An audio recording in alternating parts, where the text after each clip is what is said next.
November 24, 1971, Thanksgiving Eve in America. At Portland International Airport, a man bought a one-way ticket to Seattle. He paid cash, $20 for a 30-minute flight. Wearing a dark suit, black tie, and sunglasses, he carried only a briefcase and a calm demeanor. His name on the ticket, Dan Cooper. But the world would remember him as D.B. Cooper. The flight was Northwest Orient Airlines Flight 305, a short trip to Seattle with just 36 passengers on board. Witnesses later recalled Cooper was quiet, polite, and almost unremarkable.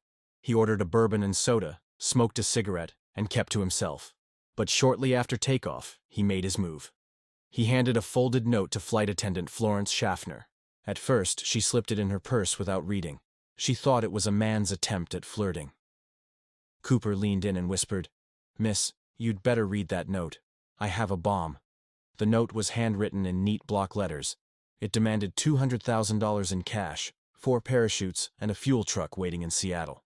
Florence sat beside him as instructed. When she asked to see proof, Cooper opened his briefcase. Inside were wires, red cylinders, and a battery pack. Whether real or fake, it looked deadly enough. Cooper spoke calmly, never raising his voice. He seemed professional, almost rehearsed. The passengers were unaware. They thought the plane was delayed because of routine issues. But in the cockpit, the crew relayed Cooper's demands to air traffic control. The FBI scrambled agents, working with the airline to prepare the ransom. Seattle police and bank officials gathered stacks of marked $20 bills. Each serial number was recorded for tracking. The parachutes were rushed in from a local flight school. Cooper insisted on 4, not 1, to make authorities think he might take hostages.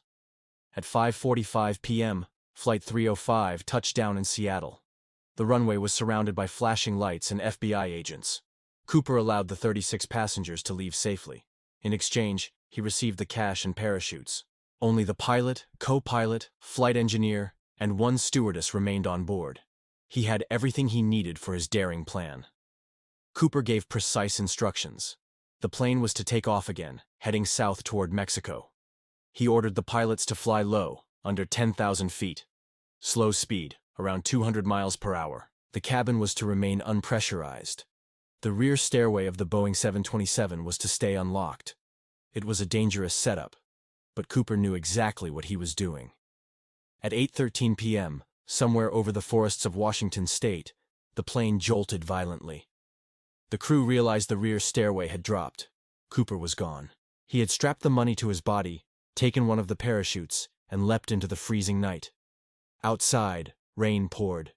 Winds gusted at nearly 200 miles per hour. The temperature plummeted near freezing. And yet, in that storm, D.B. Cooper vanished. When the plane landed safely in Reno, Nevada, FBI agents stormed aboard. They found nothing but Cooper's black tie, his empty bourbon glass, and 2 of the parachutes he left behind. The largest manhunt in U.S. history began.